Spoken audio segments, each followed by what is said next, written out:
Amigas y amigos de Sinvergüenza, yo soy Shoshana Turquía y hoy ya estoy harta de la polarización y en una sola cosa yo creo que la mayoría de los seres humanos nos podemos poner de acuerdo. El que come bien, piensa bien. Y por eso quise invitar a Mónica Baigén, nada más y nada menos que la socia fundadora de Mostaza, la mejor panadería del mundo. Y no lo digo yo, que soy fan de sus strudel, lo dice la Asociación de Mejores Restaurantes del Mundo, fundada en Chelsea.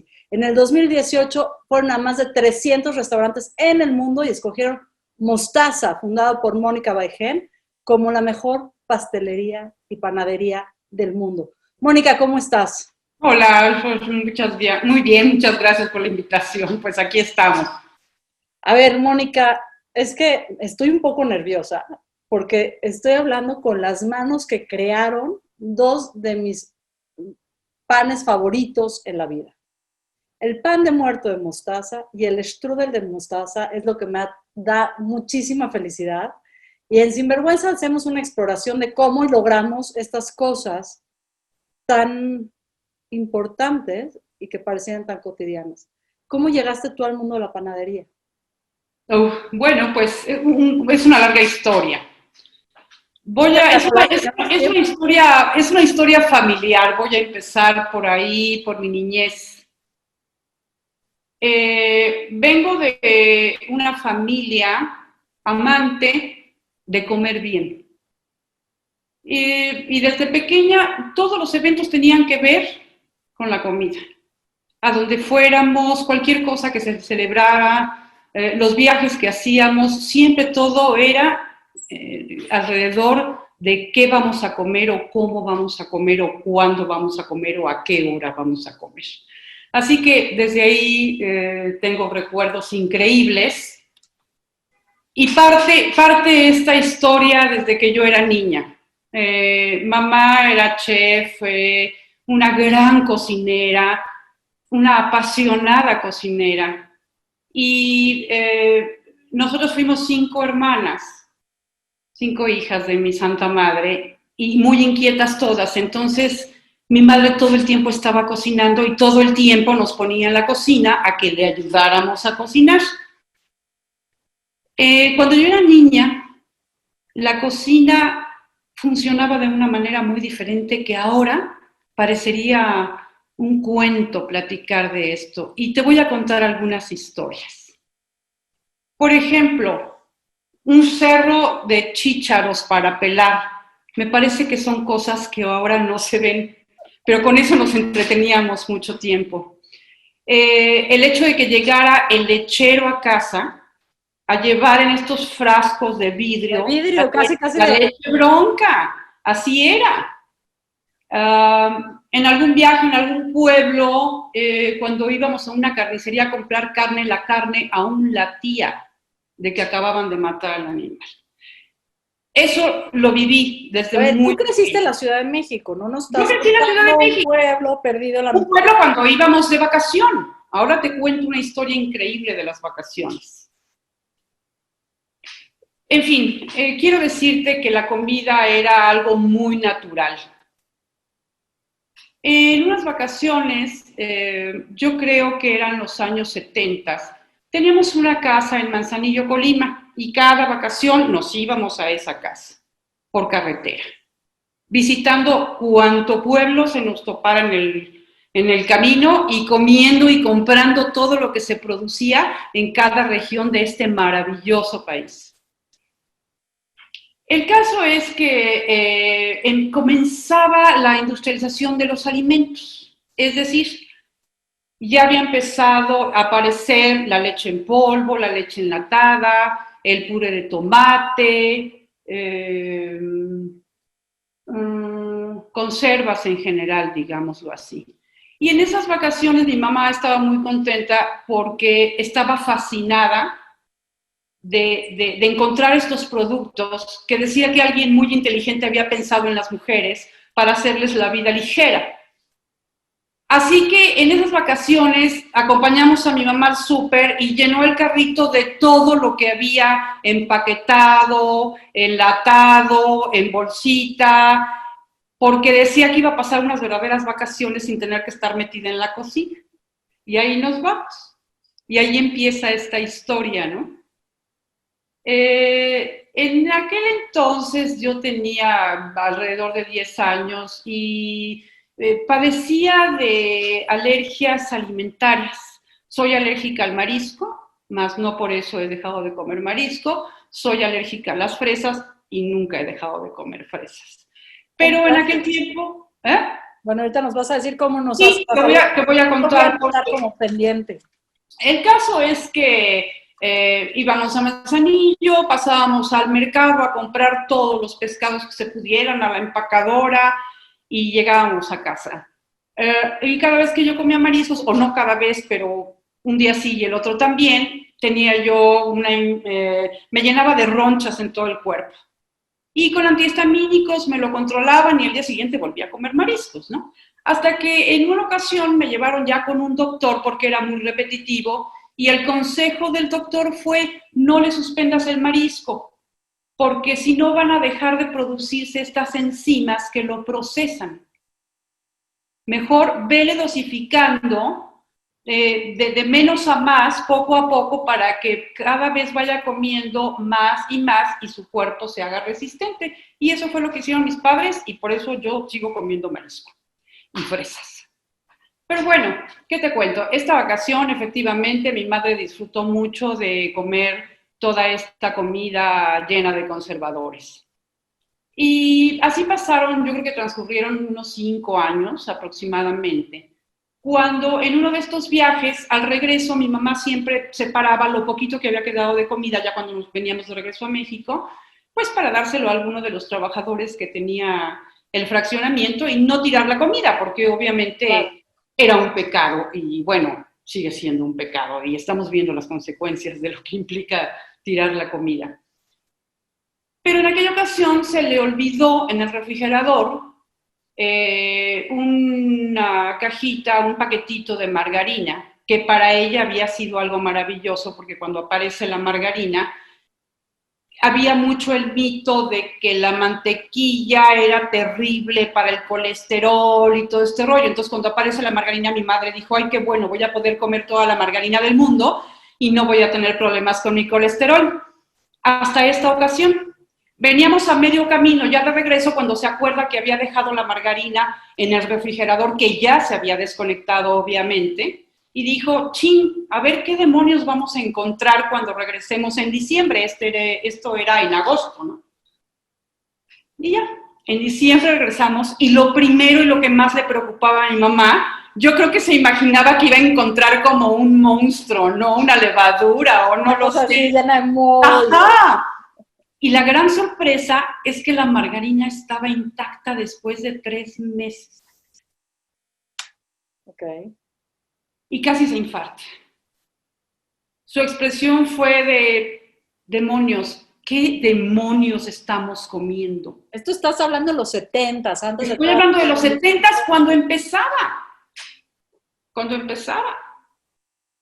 Y su preocupación fue: ¿qué estoy comiendo y qué le estoy dando de comer a mi familia? Algo que no se echa a perder, algo que no le sale hongos, ¿qué es? Entonces, a partir de ahí, regresa a buscar desesperadamente los productos naturales que había empezado a abandonar en alguna forma, ¿no? Pues esa es un poquito como la historia de donde vengo. Pasa el tiempo y en el año de 2009,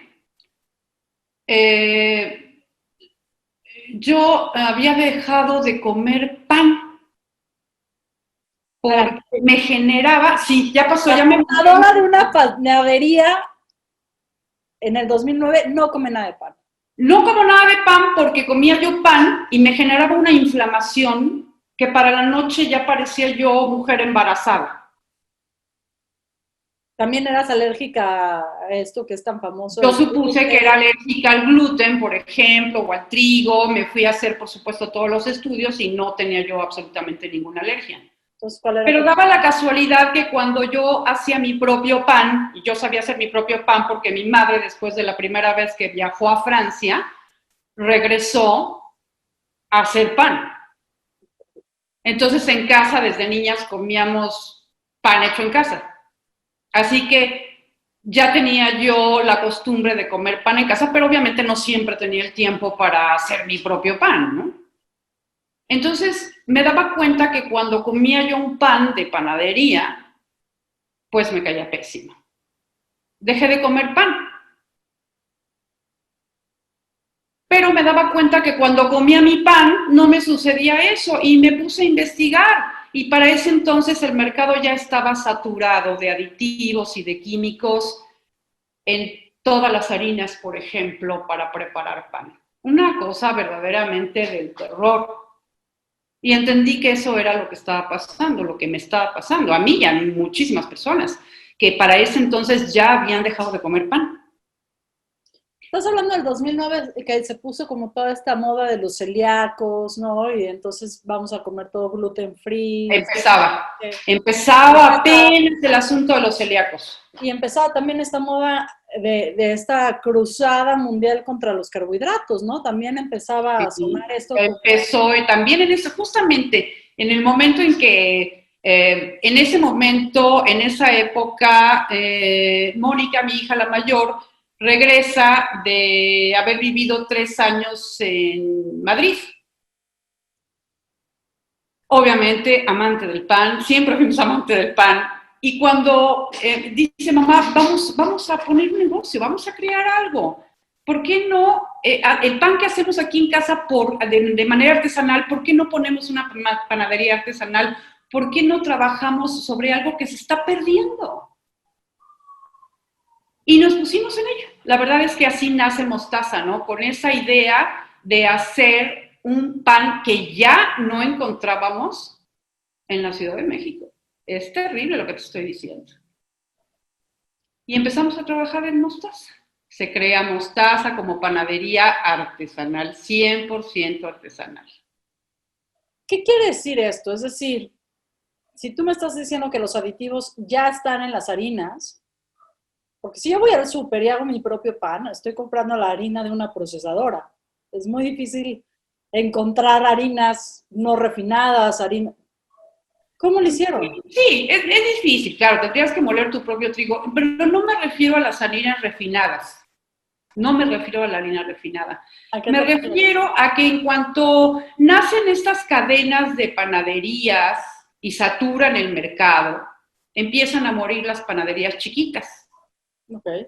Cuando se empieza a fabricar pan en los supermercados, ¿sí? A todas estas panaderías llegan harinas preparadas. ¿Qué son las harinas preparadas?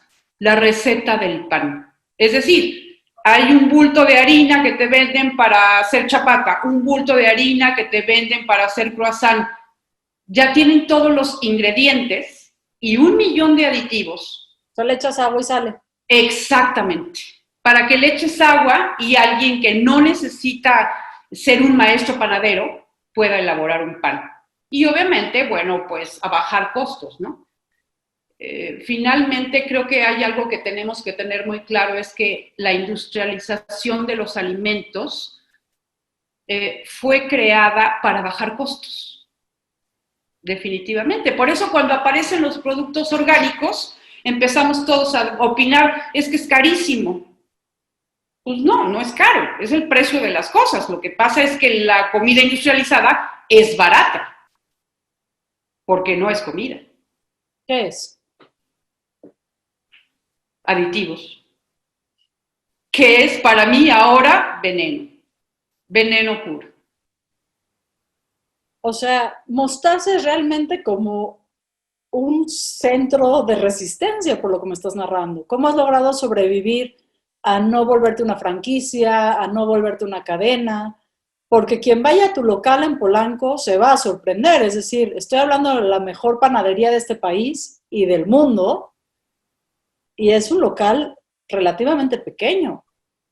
Y además, entre, pues, una oferta bastante industrializada de panes, es decir, tienes, no quiero decir la marca, pero una panadería que hasta utiliza las vías del tren que cruza Polanco para llevar sus harinas, ¿no? Hay 2 o 3 supermercados alrededor que venden el pan al 10% de lo muchísimos, que tú muchísimos, vendes, ahora, ¿no? sí, sí, muchísimos. ¿Cómo le haces para sobrevivir? Pues ha sido, la verdad es que Mónica y yo, que somos socias en esto, ella es terriblemente creativa y ha sido un gran motor, ha sido quien ha dirigido lo que ahora es Mostaza y que se ha convertido en una comunidad, en una familia. La verdad es que Mostaza ha sobrevivido y ha seguido adelante gracias al apoyo de la gran familia que es Mostaza. ¿Quiénes son? Desde luego el equipo de trabajo. Tenemos personal que tiene, híjole, pues no los 10 años que ya estamos cumpliendo, pero sí que tiene 9 años con nosotros. O sea, esto ha sido trabajo de equipo, pero además la gran comunidad de Mostaza que siempre nos ha apoyado. Nuestros clientes han sido leales, han sido fieles, nunca han dejado de echarnos porras y de animarnos para seguir adelante. Pasa que cuando tú pruebas un producto que ni te cae mal, que sí te satisface, que cumple con unas normas de higiene, pues nosotros hemos buscado siempre estar en los mejores estándares. De hecho, siempre Mostaza fue una cocina abierta desde que nació, porque nuestra intención era que tú vieras la forma en la que se preparaba el pan y en la que se preparaban todos los alimentos de manera muy transparente. Nosotros nacimos con un eslogan que es el buen pan contra las harinas preparadas, en una época donde la gente no tenía ni la menor idea de lo que estaba pasando con la comida y con la panadería. La gente llegaba y nos preguntaba, ¿pero qué es eso de harinas preparadas? ¿Pero cuál es la diferencia entre tu pan y el pan de la panadería de enfrente? Que en aquel tiempo pues teníamos una panadería de cadena, ¿no? Enfrente de nosotros. Y no sé cuántos años pasamos explicándole a la gente, es que mira, lo que sucede es esto. Tú pruébalo y vas a ver en tu organismo la diferencia. Y eso ha sido el hilo que ha ido conectando a Mostaza con una gran comunidad. El que al probar un pan que no te cae mal, que no te inflama, que no te hace daño, que no te hace engordar, porque es la verdad, siempre hemos cuidado que el nivel de ingredientes que llevan a unos panes dulces no tengan, por ejemplo, exceso de azúcar, no tengan exceso de sal. Entonces sí se puede, claro, cuesta más trabajo, desde luego cuesta más trabajo. Aunado a esta gran familia, a esta gran comunidad, también tengo que hablar de mis proveedores. Nosotros trabajamos con productos, pues mira, no quiero decir orgánicos porque no todos los productos que tenemos tienen un sello de reconocimiento orgánico, porque tampoco creo en ese sello, pero sí buscamos productores locales, gente honorable, que verdaderamente te está vendiendo un producto que siembra, y volvemos a lo mismo, sin aditivos, sin fertilizantes químicos. Entonces también Mostaza está casada con esta cadena de productores que no han dejado de apoyarnos, no han dejado de apoyarnos con sus productos de temporada, con apoyo con los precios, por ejemplo, ¿no? Es algo que ha sido un poquito, bueno, el coco yo creo que de todos los negocios, el costo de la materia prima, ¿no? Entonces también forman parte de Mostaza todos, la mayoría de los proveedores que también tienen muchos años con nosotros. Te escucho hablar y por más que pienso en el pan, lo que realmente estoy escuchando es un discurso político, Mónica. No. Te voy a decir por qué y a ver si coincides. Hablas de comunidad, es decir, de un espacio en común donde productores, consumidores y creadores se encuentran, ¿no? Estás hablando de transparencia, de honor, ¿no? de la presencia, y lo que yo veo más allá de una panadería que podríamos estar a favor o en contra ahorita con toda la discusión del COVID, y ahorita voy a ir hasta allá, ¿no? De que si somos un país de diabéticos, si estamos todos gordos, que si deberíamos de omitir el pan de muertos esta temporada, ¿no? Lo que veo es que hay una línea de valores muy claros que han logrado atravesar tu empresa y tu emprendimiento y tu proyecto con tu hija, y que están logrando ciertos ecos importantes. Y te voy a hacer una pregunta incómoda. ¿Crees que estos valores de transparencia, honor y comunidad hacen falta en las grandes cadenas de producción? Sí, yo creo que industrializar los alimentos me parece algo interesante, muy apasionante y sobre todo una gran necesidad hoy en día porque somos muchos y alimentar a toda la población ahora sé que es muy complicado, sé que no es fácil decir alimentemos a la población con productos orgánicos, lo sé, he tenido grandes discusiones con gente que está a favor de la industrialización, he tenido grandes discusiones, por ejemplo, con este invento de Monsanto, ¿no? En fin, hay muchos temas alrededor, pero la verdad es que nuestro criterio ha sido seguir luchando y tratar de decir sí se puede, sí se ¿Cómo? puede, sí podemos. ¿Cómo sí? Es decir, sí, bueno, todo el mundo sabe aquí el problema de Monsanto y los transgénicos, y lo que pasa si una abeja llega a polinizar con polen de Monsanto otros cultivos, ese cultivo queda completamente contaminado. Eh, pero a ver, somos 7 billones de personas en el mundo, 120 millones de mexicanos, los cuales más del 60% están abajo de la línea de pobreza. ¿Cuál sería tu propuesta si imaginaras una posibilidad? ¿Cómo sí? Bueno, mira, hay algo que pienso al respecto y la verdad también es parte de lo que conforma Mostaza. Es claro, las personas que nos dedicamos a la comida, a los alimentos, bueno, es muchísimo, ¿no? Desde el campesino que siembra, quien transporta los alimentos, quién te los vende, cómo conservarlos, o sea, hasta llegar al cliente final, la verdad es que es una gran cadena de muchísimo trabajo. Las personas que nos dedicamos a elaborar alimentos trabajamos mucho, trabajamos muchísimo y es algo muy poco valorado desgraciadamente.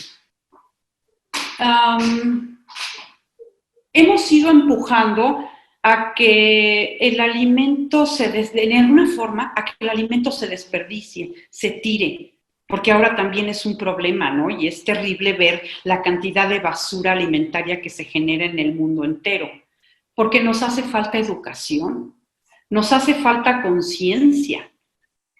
En una ocasión pensaba, a ver, porque también, digo, me fascina comer, amo comer y amo probar y amo comer todo el tiempo, me hace muy feliz. Y también empezábamos a tener dificultades de lugares donde comer bien. No comes bien en cualquier parte. Hay demasiada mentira, demasiada tomadera de pelo.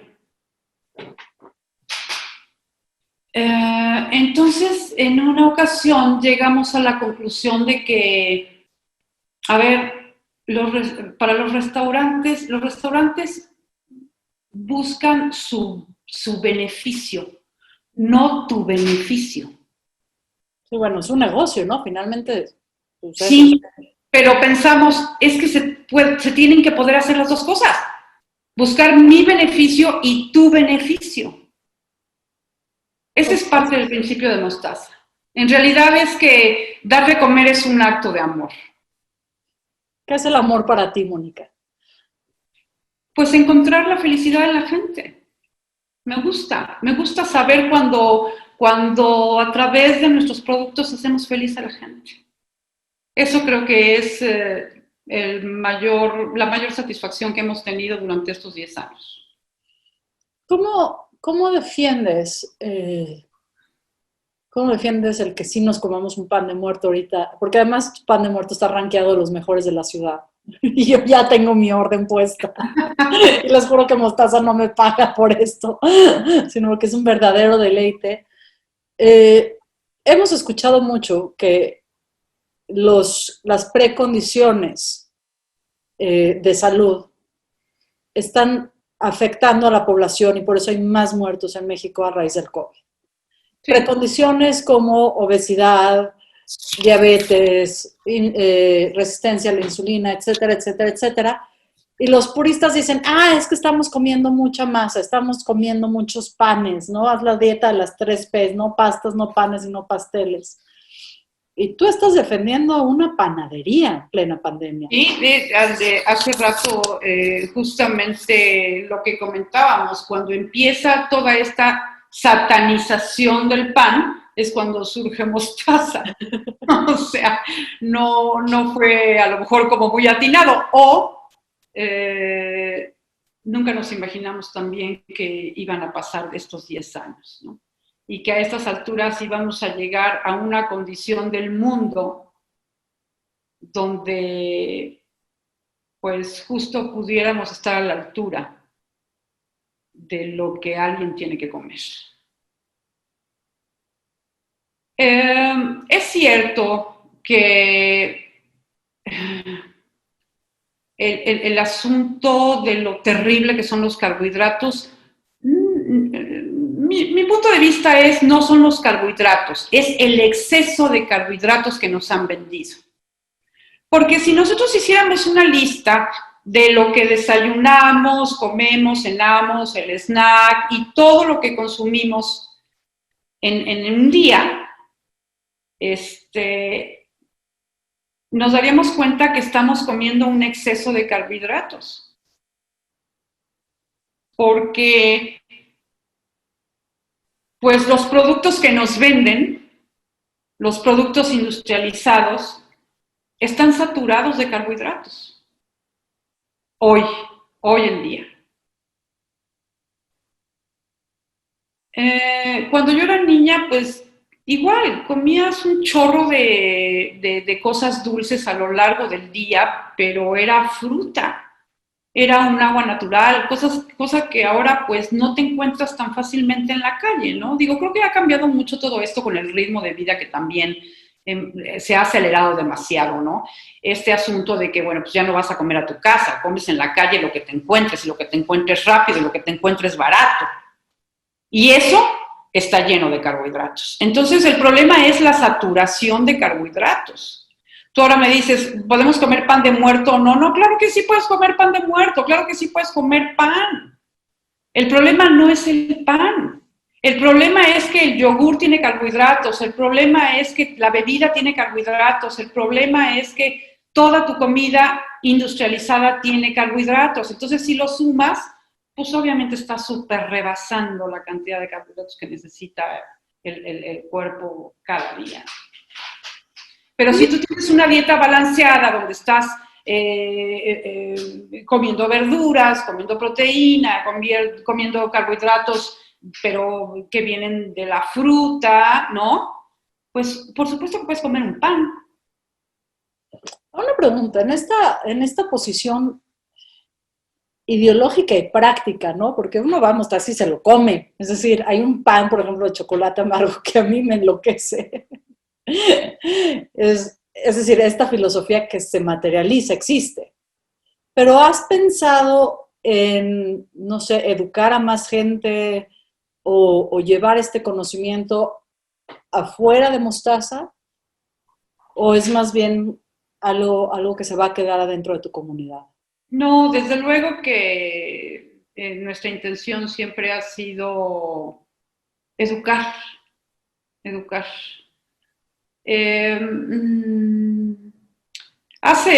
Cuando empezó Mostaza, como a los 2 años,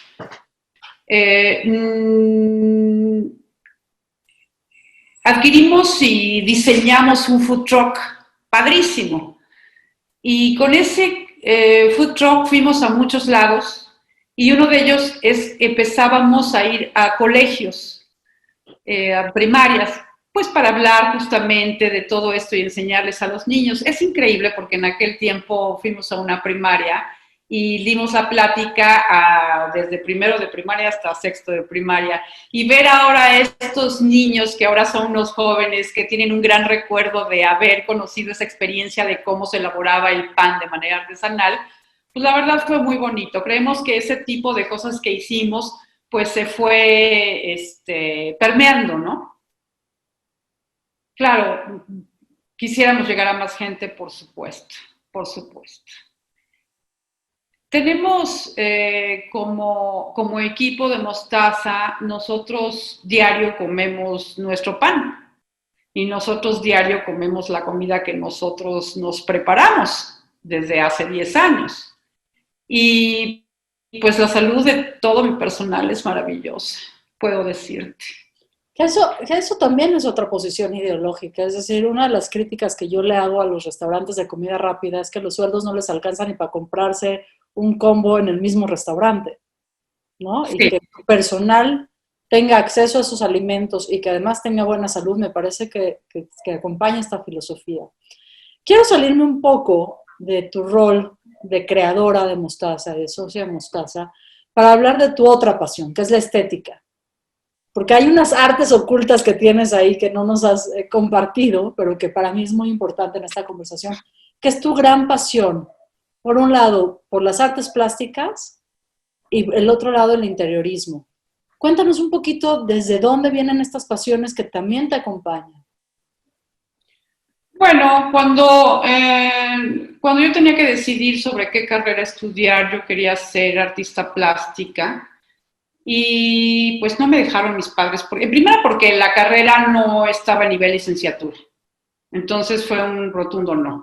Sin embargo, mi papá me propuso, pero puedes ser diseñadora de interiores, es algo muy creativo, tú eres muy creativa, y pues acepté porque, bueno, no me pareció nada descabellado, y es así como me hice diseñadora de interiores.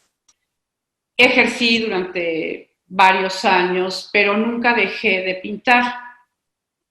Soy artista plástica autodidacta y nunca dejé de pintar porque además para mí era un ingreso. Yo vendo mis cuadros desde que tenía 15 años o 14 años. O sea, ¿sigues vendiendo tus cuadros? Ahora no tengo tiempo de pintar, pero sigo vendiendo mis cuadros. Así es. Con esto crecen mis hijas. Y pues es como parte de esta cultura de familia, ¿no? Moni empieza a dibujar desde muy pequeña también y después se va a estudiar animación fílmica. ¡Wow! Y es súper creativa. Cuando regresa ella y pensamos en este negocio de pan artesanal, es ella quien desarrolla todo el concepto, no soy yo. Es ella quien desarrolla la imagen. De hecho, te voy a platicar algo muy chistoso. Nosotros tenemos estos 10 años con el mismo menú y nuestra intención era cada año sacar un platillo nuevo. Obvio, todos nuestros platillos tienen que ver con el pan. Aún las ensaladas tienen que ver con el pan. Claro que no hemos podido sacar un platillo nuevo cada año porque es un poquito complicado. Pero quiero decirte que siempre estamos en esa línea, buscando qué crear, qué diseñar.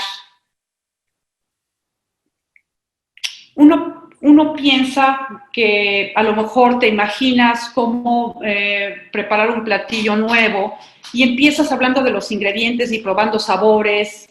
Y bueno, ya cuando a lo mejor logras encontrar algo que sabe muy bien, que gusta, pues empiezas a diseñar la presentación. Eso digamos que sería como lo normal. En Mostaza empezamos como al revés un poquito. ¿Cómo es al revés? ¿Cómo es al revés? Que Mónica piensa en un platillo en su imaginación y lo dibuja. Y me dice, mira, esto es lo que me gustaría que hiciéramos. Entonces yo me pongo a crear aprobar a partir de ese dibujo, a partir de ese proyecto. O sea, es como un atelier de ropa, ¿no? O sea, lo que yo imagino es, estoy diseñando el vestido, estoy diseñando... Exacto, exacto. Así funciona Mostaza. Así que toda la imagen y todo ese diseño debo dejarle desde luego el reconocimiento a Mónica, porque ese ha sido su pasión y su chamba desde un principio. Por eso toda esa imagen de Mostaza tiene mucho contenido. Mucho contenido. Y además, por lo que entiendo, también tu otra hija está dedicada al arte, ¿no? De alguna u otra forma. Cristian, sí, es soprano. Nada más y nada menos. ¿Cómo has combinado el emprendedurismo con el arte? O sea, tú dices, desde los 14 años yo vendo mis cuadros. ¿De dónde te viene la vena de negociante? Porque una cosa es tener el amor al pan o al quehacer artístico y otra cosa es venderlo. ¿De dónde te viene este entendimiento de ser emprendedora?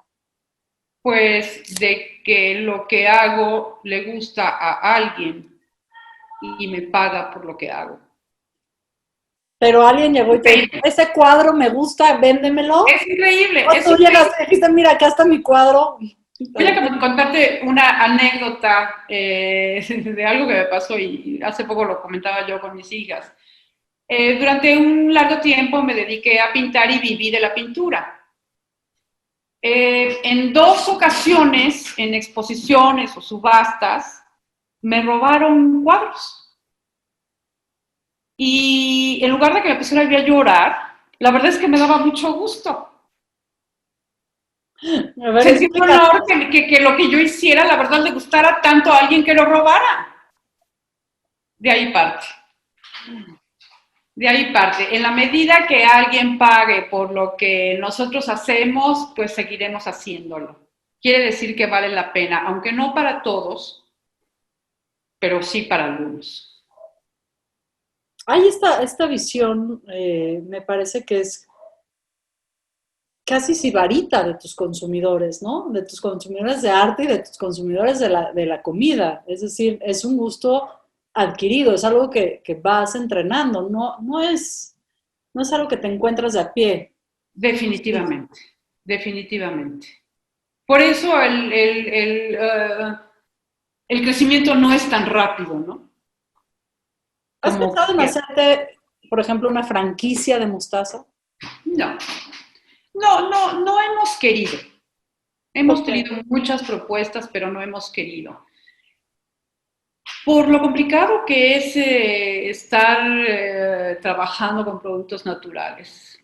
O sea, no es lo mismo que abras una lata de tomate y empieces a cocinar, a que estés esperando la temporada del jitomate, que nada más cubre ciertos meses, que te va a llegar a cierta hora, que tienes que desinfectar, que tienes que conservar, que tienes que dejar que madure para solamente hacer un concentrado de jitomate.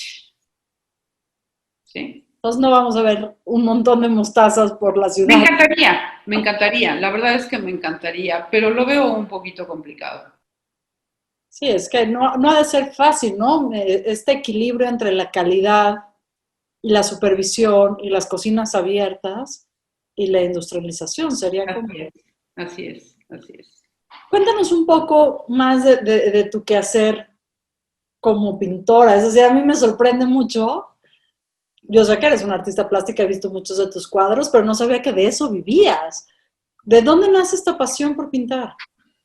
Pues desde pequeña, pues es una inquietud, creo que es algo que tienes nato, ¿no?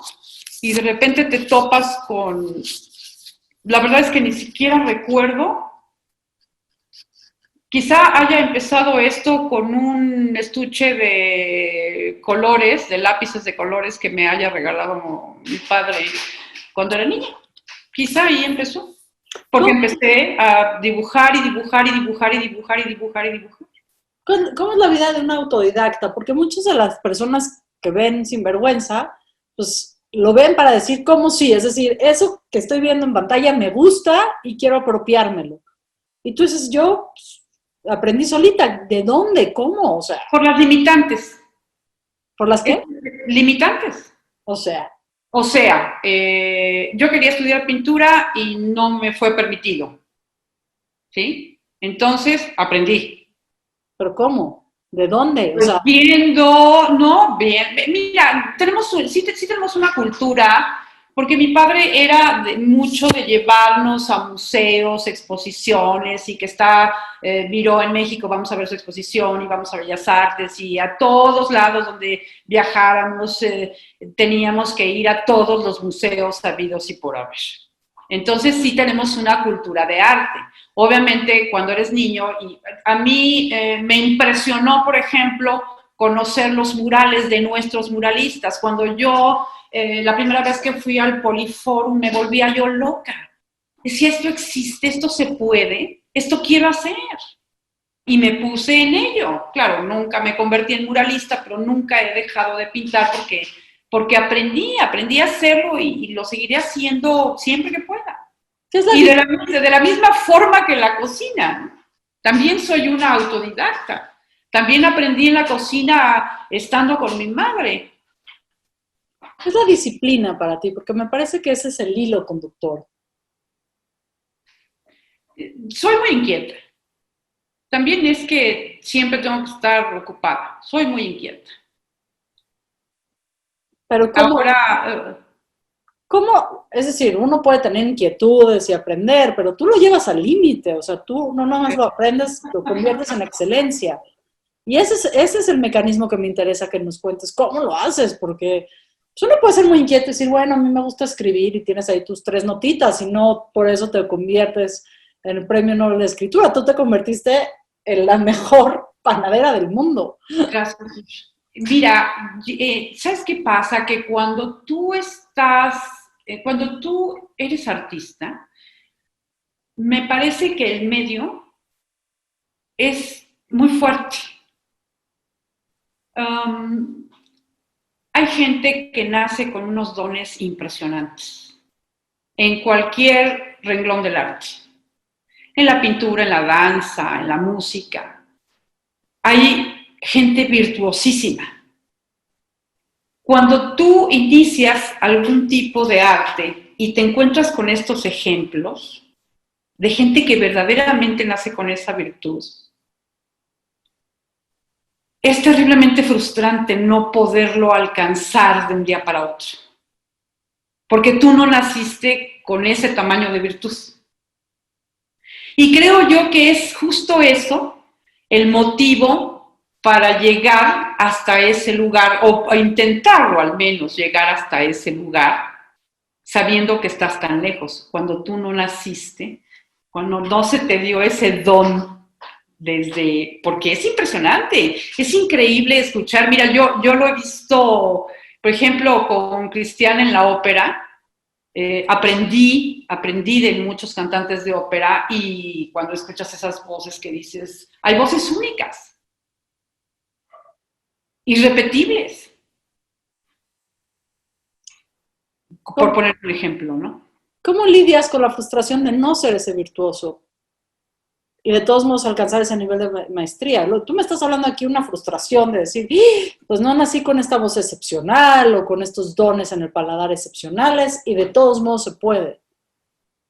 ¿Cómo Bueno, esa frustración? Porque porque la mayoría se paraliza. creo que el ser humano es maravilloso y extraordinario, y creo que tenemos unas capacidades increíbles. Lo vemos en muchos lados, ¿no? Lo vemos en muchos lados. ¿Qué haces tú con tu propia frustración, Mónica? Yo tuve tanta, ¿cómo decirlo? Mi padre fue un hombre muy duro, y mi madre también, muy duros, muy exigentes. Y además aquella época, pues así era, ¿no? Entonces, no se nos permitían caprichos, no se nos permitían berrinches.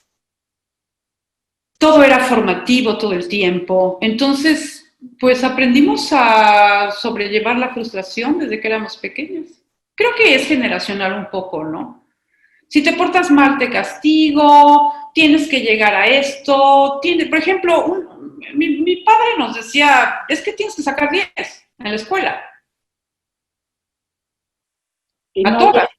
y si no había uno, Y si no sacabas 10, te iba como en feria, no te quiero contar. tú dices que es un tema generacional. Ahora hablemos de tu maternidad y de esta nueva generación. O sea, por lo que entiendo, tus dos hijas de alguna forma se dedican al arte y al emprendedurismo Claro, y vienen de ti. Hablemos de tu maternidad. claro, ¿Cómo, claro, cómo hiciste ese porque cambio del todo te lo sacas contrario, 10, te sacas 10? no, no todo lo contrario, pero sí un poco lo contrario. ¿Eso quieres? Va. ¿Sí? Pero ¿cómo lograste inculcarle eso a tus hijas sin la severidad de tus padres? ¿O fuiste igual de severa? Creo que fui bastante severa, no tanto como mis padres, la décima parte quizá, pero ya para esta generación de la generación de mis hijas, ya era yo de las madres estrictas, por ejemplo, ¿no? Y estoy hablando que no era yo más que un 10% de lo que fueron mis padres. Estás hablando que, ok, en esa fórmula hay 10% de severidad y que hay en el resto del 90%. Danos la fórmula, así como hay fórmulas y recetas para hacer panes. ¿Cómo inculcas en los hijos este amor, por un lado, al emprender y a concretar tus proyectos, y por otro lado, arriesgarte a ser artista? Porque, digo, para dedicarte a la ópera o para dedicarte a hacer animación o para dedicarte a la cocina, pues es un riesgo enorme. Es mucho más fácil estudiar contaduría o estudiar alguna mecatrónica y se acabó, ¿no? Hoy en día no. Cuando en mi generación sí era un gran riesgo que quisieras estudiar arte. Mi papá me decía, te vas a morir de hambre. No, arte no. Quiero platicarte otra parte de mi vida. Fui deportista durante muchos años, cuando yo tenía 6 años. Creo que por lo mismo de que éramos tan inquietas, mis papás dijeron, a estas niñas hay que meterlas a esto, esto, esto y lo otro, porque dan mucha lata, ¿no?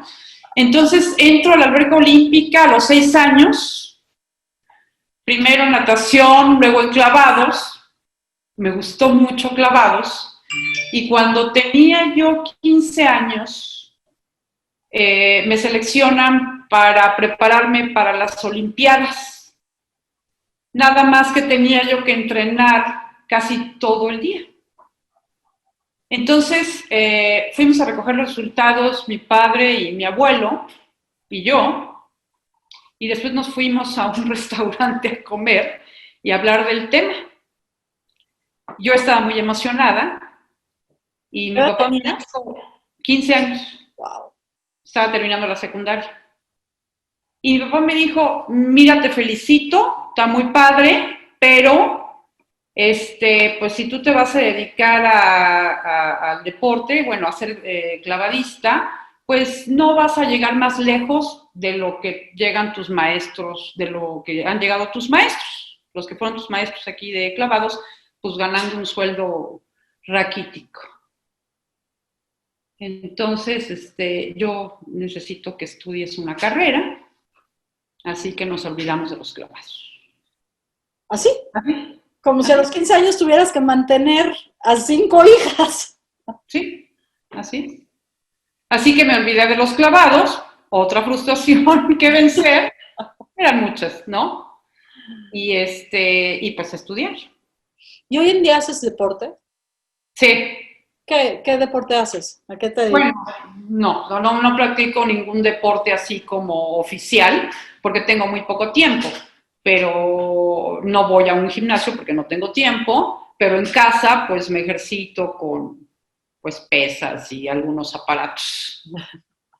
¿Todos los días? Mi actividad física es muchísima. Estoy de pie y caminando y corriendo durante 16 o 18 horas diarias, todos los días. ¿Esa es la jornada en Mostaza? Sí, sí, eso es lo que hace el pan. Es muy chistoso, voy a platicarte algo. No solamente nos dedicamos a hacer pan, sino que también hacemos bocadillos, hacemos emparedados, ensaladas, etcétera. Para hacer pan necesitas una paciencia del tamaño del mundo que yo no tengo. Tú preparas tu harina, ¿no? Preparas tu masa con los ingredientes que tú hayas elegido, haces la forma de tu pan y después tienes que esperar a que pasen horas y largas horas para que fermente.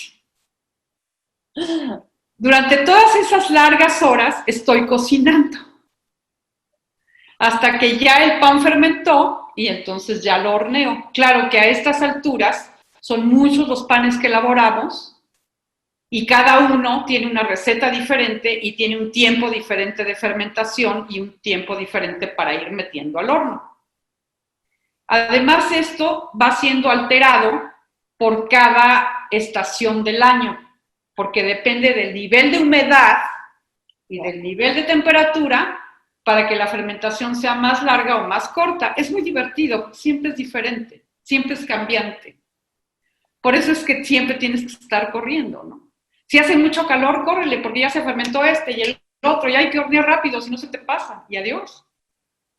O sea, para hacer un ejercicio de paciencia y de meditación contemplativa, le has dado la vuelta de formas creativas, ¿no? O sea, mientras fermenta yo cocino y cocino. Exacto. ¿Cuál es el mayor reto que tienes ahorita, Mónica, frente a ti? Mantener mostaza ha sido un gran reto, un gran reto. Bueno, ahora en la pandemia.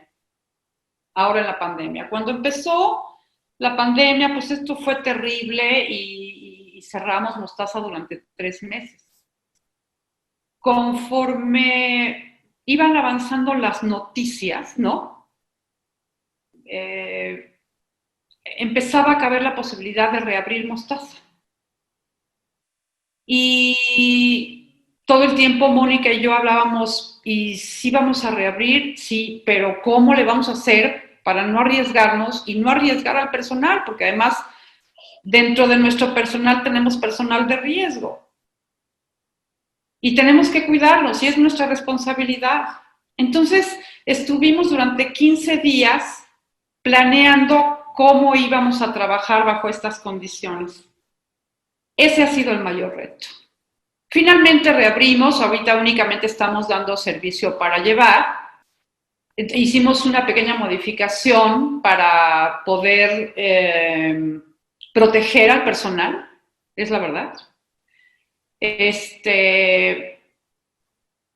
Asignamos, la cocina que tenemos es de muy buen tamaño, afortunadamente, entonces asignamos a una persona en cada área para mantener una gran distancia. Modificamos un poquito las actividades de cada uno, turnamos los horarios para que no tuvieran que transportarse en el transporte público en las horas pico. Así que todas las condiciones han sido un poquito complejas. Dentro de nuestros proveedores, pues también hubo unos que no nos han podido surtir de manera constante, tuvimos que asignar también días de recepción de mercancía, una habitación especial para que llegara el proveedor ahí, dejara su mercancía y horas después nosotros llegáramos a ese lugar, desinfectáramos y pudiéramos ingresar a la cocina ya los productos desinfectados. En fin, ha sido muy complicado, pero ese ha sido el mayor reto. Pero aquí estamos. Y ahí siguen, y ya anoten de una vez sus pedidos de pan de muerto, porque además, otra cosa, como es artesanal, si es de edición limitada, o sea, si no llegas a la edición limitada, te quedas sin pan. Así es. Mónica, no te vas a escapar de la pregunta clave de este programa, porque ya tenemos que empezar a cerrar. ¿Cuál es el acto más sinvergüenza que hayas hecho? El acto más sinvergüenza. Sí. Wow. Esto.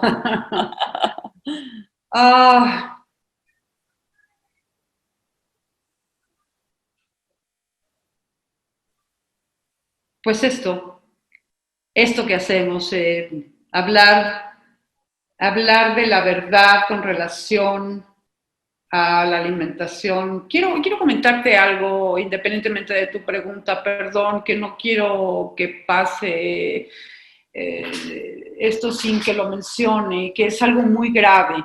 Hace un par de años, como estadística, leímos en las noticias que la cadena que más alimentos vendía, ¿cuál crees que es?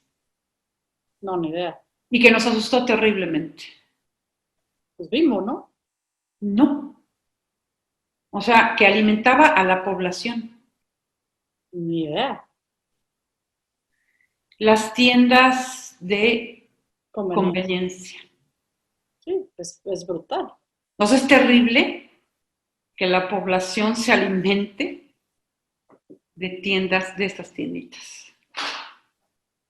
Y lo que estamos viviendo en cuanto a salud es el resultado de esto, de que lo hayamos permitido. Todos.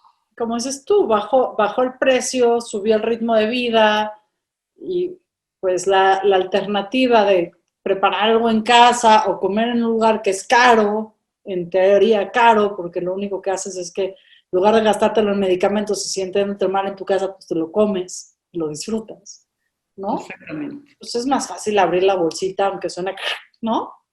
Y empacártelo y se acabó.